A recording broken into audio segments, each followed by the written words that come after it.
Trump has gotten tricked by Putin. Trump stopped sharing intelligence, U.S. intelligence with Ukraine. You remember that happening a few days ago, right? Keep going. Right when Trump stopped sharing U.S. intelligence with Ukraine. Say yes, that happened, right? Keep going. Just say yes, that happened. No, but just keep going. I'm trying to hear you out here because I have something I want to say. Putin took advantage of that opportunity to push forward. He literally made Trump look like an idiot. Hey everybody, Adam Mockler here. I've assembled a pretty fun video for you all today of some of my best debate moments on the Jubilee platform. Now this comes at a time when MAGA media is fracturing due to Epstein. This comes at a time when we are in an information war, in debate, conversation where we make sure the truth prevails is more important than ever. So I'm gonna show you all some clips of me debunking pro-Putin talking points, pro-Trump talking points, debunking all of the BS that comes out at a rapid speed. Let's stay on top of it. Make sure you subscribe to the Adam Mockler feed below if you want to support the debates and support the message. Thank you all. Do you think if someone's here illegally, they should still get due process and constitutional rights?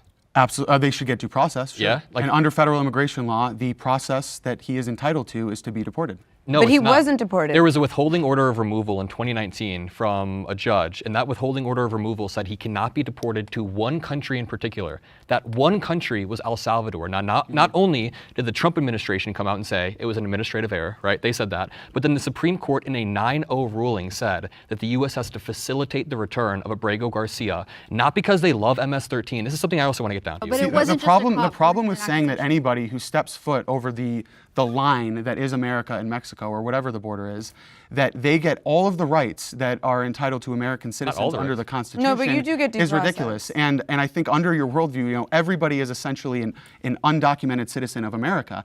And I really have a hard time believing that you would apply these same principles to any other country. If I cross into Mexico tomorrow and they deported me immediately, would you say that Mexico should give me due process?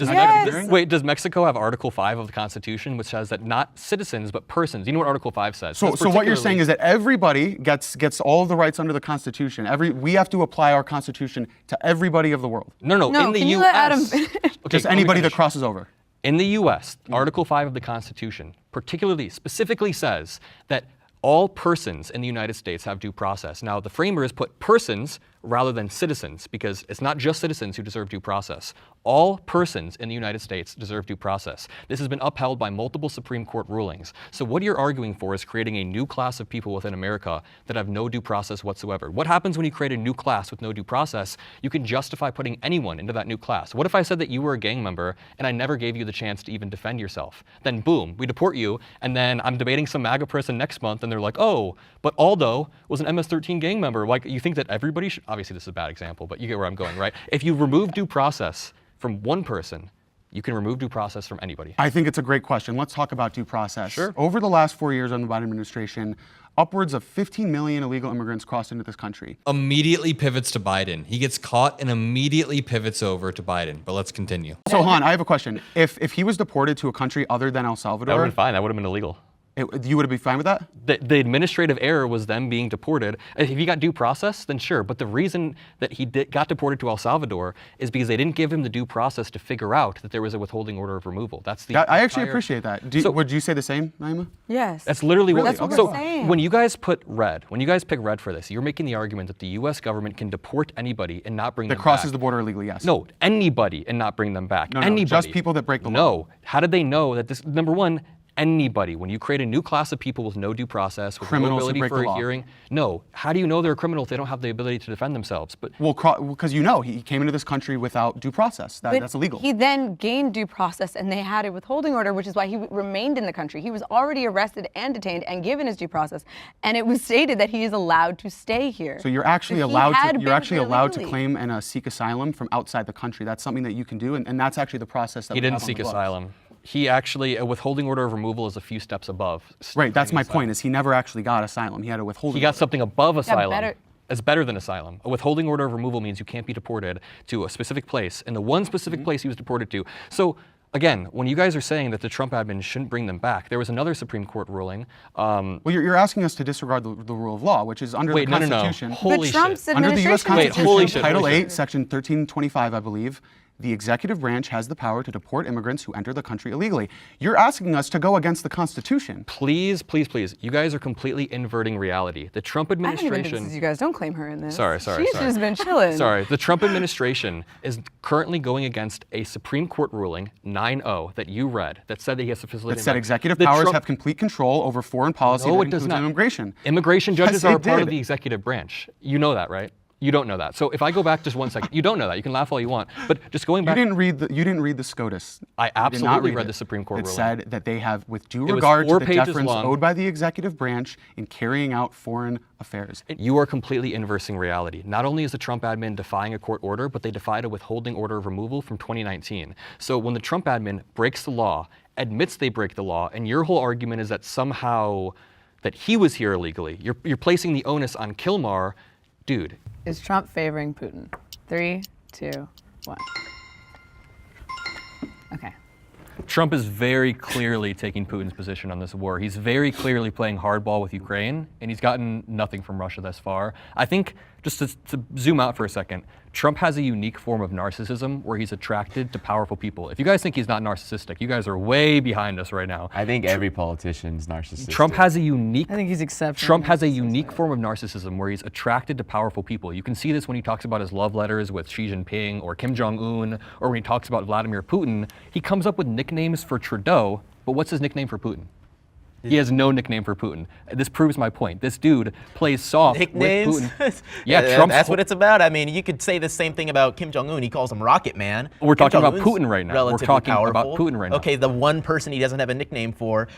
Same with Xi Jinping. Because but he has nothing about Rocket Man. Because he's attracted to power. Vladimir Putin is a source of narcissistic supply for Trump, and Zelensky has that lack of supply. So he feels like he can demean him. He feels like he can deride him in the Oval Office because he views Zelensky as weaker than Putin. This is how Trump operates. I would love to think that Putin has some sort of dirt on Trump, but that's not what it is. Trump has a narcissistic brain, and he's attracted to Putin. But if I can just say one more thing. Let's go. I think that Donald Trump is only legitimizing Putin's imperial ambitions when he tries to give a peace deal or sign a peace deal with no security guarantees. This whole debate should center around security guarantees, in my opinion. But I mean, I think I don't like the word favor because it's like there's a positive connotation. I think what Trump's doing in his relationship with Putin is exactly what I would be doing as a businessman. I think as what he's doing as a businessman. When you're making deals with business, it doesn't matter if you like someone or dislike them, you get along, you don't get along. The number one thing is to maintain a cordial relationship. he didn't do that with Zelensky in the Oval Office. Well, because here's the thing. If anything happens and things go south and we're at the brink of World War III, America is going to be a lot more afraid of Russia than they're going to be afraid of Ukraine. You guys realize that if Considering Russia is one of the powerhouses of the world, maintaining a cordial relationship with them is a lot more crucial than maintaining a relationship This with is just- Ukraine. this- I don't Ukraine think has that's just This is taken just BS. Ukraine has This is taken just BS. advantage of the United States, of our hundreds of billions of dollars, and they've done nothing with it. Zelensky's went and got all his flashy things, and he's been living a good life.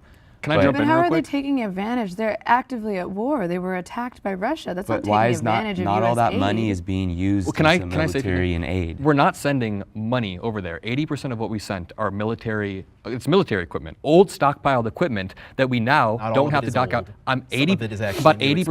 experimental tech. But here's the thing: it's ahead. stockpiled military equipment that we would have had to dispose of anyways, and it's very expensive to dispose of. It's toxic. This military equipment. So rather than disposing of it, we send it over to our allies, and our allies have been using it to protect their border against Russia. And I just want to say, we can all agree, if World War III does start, the onus would fall on Russia because they're the one that started this invasion, and likely Putin has more imperial ambitions. Can we just say that if World War III were to start, the onus would not fall on Ukraine? I mean, I don't think there's any you can make that claim. You can, in very such- clearly. I in mean, if such Russia certainty. openly Absolutely. attacks the Ukrainian border and begins a war that turns into World War III, it started with Russia's attack on Ukraine. So So- can I just debunk the idea that Biden was way stronger on, or sorry, can I debunk the idea that Biden was less strong on Russia? Russia was frozen out of the global order for the past 3 years. Nobody would talk or meet with Vladimir Putin. Vladimir Putin was literally like pushed out. They were shutting him. Yes. Trump has already brought him back into the fold. And what has he gotten? Trump has gotten tricked by Putin. Trump stopped sharing intelligence, U.S. intelligence with Ukraine. You remember that happening a few days ago, right? Keep going. Right when Trump stopped sharing U.S. intelligence with Ukraine. Say yes, that happened, right? Keep going. Just say yes, that happened. No, but just keep going. I'm trying to hear you out here because I have something I want to say. Putin took advantage of that opportunity to push forward. He literally made Trump look like an idiot. Trump stopped intelligence sharing. Putin took advantage of that. Off the back of that, he killed hundreds of Ukrainians. So the idea that Putin is negotiating in good faith is dumb. The idea that we should have a cordial relationship with Putin, who his entire existence is antithetical to the West, to our ideals. Putin's to his very core. Like if you did surgery and looked into this guy's heart, he's just anti-Western. Look at the way Zelensky came into the Oval Office. One, this is something that I kind of take to heart. He comes in and he's not even wearing a suit. He's not coming in showing respect to these individuals. He's making jokes with the conversation with Trump. Zelensky is an elected and so it's like this guy, not just an actor politically, he literally is an actor. His background is an actor. Number one, so he's is Trump. putting on a show throughout So is the whole Ronald thing. Reagan's, by the way. So is Trump as like a reality show guy, but does it equally bother you when Elon Musk leads a cabinet meeting with a baseball cap on and like a meme t-shirt that says like, I am become meme, whatever the hell it said? Does that bother you equally? He's leading a cabinet meeting? Elon Musk is not the Oh, governor or a president of a nation. But you just said that it's disrespectful when someone doesn't wear a suit in the Oval Office, and every single Not day, in the Oval Office Elon Musk doesn't specifically. wear a I'm And suit. just by the saying, when way, you're meeting with Zelensky these is- individuals So about when you're such meeting a, with Trump, you should wear a suit. And- Unless you're Elon Musk. Unless I you're think Elon when Musk. you're the president of a country and you're meeting involving something as serious as this, and to be honest, Elon Musk is a character. It doesn't excuse it, but Elon Musk is. You just Elon said Musk. Zelensky's a character. Well, do you know why Zelensky doesn't wear a suit? It's because his country is in war and he wants to show solidarity with the people on the front lines. You want him to, you know what was so funny? If Zelensky walked in there with a suit on, I guarantee Luke would be saying, look at Zelensky's spending all of our money on these lavish suits. Look at this. No, I would. There's- no I matter what actually would probably- happen. I wouldn't look up to But him, can but you- I'd have a little bit more. Can you I would understand- admire that because last time he showed up without a suit on, Trump said, hey, come back next time with a suit. It would have shown good faith. It would have shown that Zelensky is actually You don't trying think to push Zelensky's in this good war. faith? Zelensky's the one who agreed to the peace deal this week, and who didn't? I think Zelensky's Putin. a joke. So this is all just incredibly backwards, and I think you guys are very sucked up in right-wing propaganda. Can I ask you, do you understand why Zelensky cannot sign a peace deal without security guarantees? What I understand is that we have given billions upon billions of dollars in the form of weapons and You got to be a research politician, and- bro. You're Yeah. weaving around my Okay, question. Yeah, can no, you just answer his question? Yeah, can you answer my question? You just give me well, a 'cause direct answer. Do you understand why security You've given guarantees zero are direct important? answers for most Ask of me the whatever, points man. we've brought up. Ask me Why whatever. is it You that can answer it. America? I don't Why know. is it You that can America tell is almost unilaterally in support of Ukraine? We are not. The when- EU, when- the European when- Union has put in more than us. Yeah, maybe if you combine it all, maybe possibly, but like this has been almost entirely us, and we're Other than try- the we're- fact that we're- if you we're- combine and it we're all, try- that and you we're just said trying that. we're trying to spread this around. We're trying to make it so that this isn't just going to continue going on forever. Because if we want it to go on forever, that's just going to kill millions upon millions of people. And the one thing that we want to happen is for less people to die. We want this war to end. And you guys were saying, oh, well, Trump said he would end the war on day one. It's not as simple as that. And I think it wasn't a good thing for Trump to campaign on these things ending on day one. But what I think is, yeah. There you But go. yes, I'm going to be honest with you here. Russia is in such a position that unless you want to start World War III right now, they're going to get You something. likely have to give Russia some land, yes, Yeah. but you also have to give Ukraine some security guarantees at the same time. And I keep and saying and that. I don't disagree with you. And I think it would be great. Trump refuses to give explicit security guarantees. All he did was this mineral deal where he gets half of Ukraine's minerals, and there are no actual explicit guarantees. That's basically just conning Ukraine. Like, hey, I know that you're in the middle of a war. I know that your country is being destroyed, but we want half of your resources, and in return, you get nothing. Do you ever find it scary that the Trump administration, in their first roughly 100 days, have targeted multiple law firms, gotten law firms to bend the knee, have targeted universities, have targeted Act Blue? Do you see how the Trump administration is kind of overreaching in trying to create this chilling effect among universities where they can't teach certain topics? Can you see where I'm coming from when I see that? Explain. So when the Trump administration, they get in and they immediately begin to apply pressure, put their thumb on the scale of what schools can teach, who they can hire, what their curriculum can be, it creates this chilling effect where then even if Harvard says no, other schools, for example, are like, hey, we don't have the money to fend this off. We might as well just change what we teach. And then you see this chilling effect across the country where law firms are scared to speak out because they're getting attacked by the Trump admin. Universities are scared to teach certain things because they're getting attacked by the Trump admin. And it's all a play to consolidate power and make sure that checks on you aren't there, like universities. And did you hear about the law firm? No, what was the law firm? Trump's been attacking a bunch of law Oh, I firms did hear and about trying to this. get them Yeah, to do yeah. pro bono work. And this all just ties into a really clear picture of the Trump admin trying to put their thumb on the scale when they shouldn't, and being a little bit authoritarian, a little bit fashy. It's a little fashy. Little bit. I mean, it's like a textbook. It's honestly textbook fascism. I mean, the whole anyone who opposes me, I attack and I deny and I remove funding is the issue. If he was going to unilaterally remove funding from every private college in America, that's a different thing. But he is specifically attacking Harvard because Harvard refused to comply with his executive orders on DEI, which, by the way, are illegal. The executive branch doesn't get to ban So DEI. I guess here we can start here. If you accept our framing on what we just laid out, is that bad that the Trump admin is doing that? Question for both of you. Well, it's interesting. With a lot of the measures that Trump is taking, I see them as a lot of correcting, right? I think the Biden administration really ushered in a lot of progressive policies, and that did kind of enable universities in the opposite direction, right? Maybe not putting their thumb to try to tell universities not to do something. I think the Biden administration did a lot to tell universities to do things Like what? Like implementing DEI and promoting progressive sort of social causes. Can I whatever ask an that may example be. of what Biden did to promote DEI? Right, may I finish? And so I think some of these Trump things are correcting them. But like I said, I think the biggest thing is I don't think that private universities with $50 billion endowments should be receiving my taxpayer dollars. Would you agree with that premise? So now can I ask my question? Can we go back to my question? What did the Biden administration do to encourage DEI in private universities? So I mean, I think I don't have something off the top of my head, but when I can go back to your question, when you talk about administrations like putting their thumb and scaring people, acting fascistically, you're almost making it seem like this is very unique to Trump, and obviously it's not fascistic, And I think it was 2014. Bring it back to Biden. Bring it back to Biden. No, I'm going to go back further. I'm going to go back to the Obama Let's do days it. when you look at previous administrations. I think we've seen people of all different political spectrums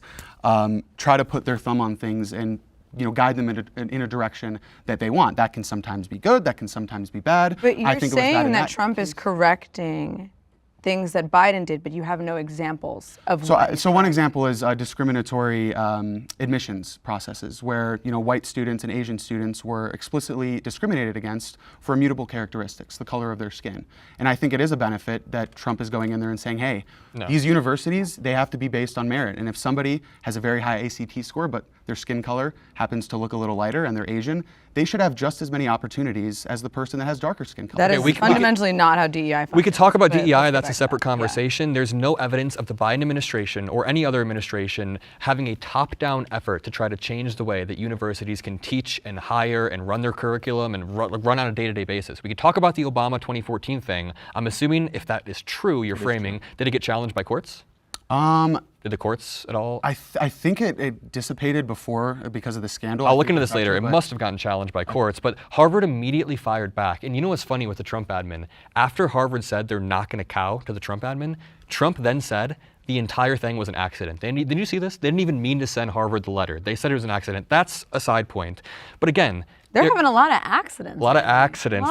There's zero evidence of top-down, fashy workings coming like this from any other admin. And the Trump admin is unique in that way. We could talk about his rhetoric surrounding the media, attacking the media. We can talk about the way that he leverages his admin to sue universities.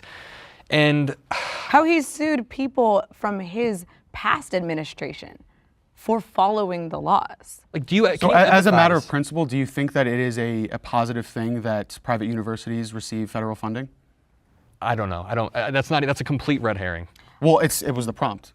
That federal universities. But it's not. But here's my issue. I want to. No, I'm going to answer your question. Say it one more Can I time. answer your question now? Well, the prompt was, should Harvard receive federal funding? And so just as a basic question, do you guys think it's generally positive that private universities receive federal funding? Sure. Yes, I do. Yes? And I will say, to your question, if the issue is that you do not like that private universities receive federal funding, why is it only Harvard that's having? And there were specific demands too. This is a complete red herring because the Trump admin made specific demands related to DEI and everything.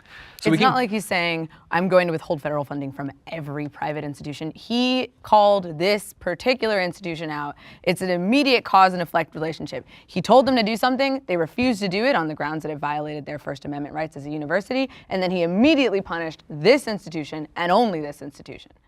Can I try to find some middle ground here? Yeah. I will say, though, I think that private institutions should not receive any sort of federal funding, but that's across the board. I don't like a big government trying to tell individual institutions what to do, hence why I decided to pick the color I did. But I don't think that any private institution should get federal funding. I think that should go to public institutions where a lot of students need those resources more. I think that's a very fair argument, but you know, in the context of this conversation, that's not what he said. Yeah. It's like a specific target on just Harvard, and that's what I have issue with. If he has an issue with federal funding to private institutions, then the way to go about kind of moving some of that funding over to public institutions is not just attacking Harvard. That Yeah, makes no, for sure. Yeah. So can you see where we're coming from? Can you at least empathize? Imagine you were I can. Imagine you were a soy boy liberal for 1 second. Can you empathize with my point of view? I know it hurts. Empathize when I see the President of the United States in an unprecedented way putting his thumb on the scale, trying to attack universities, law firms, the media for sure. You can't deny he attacks the media.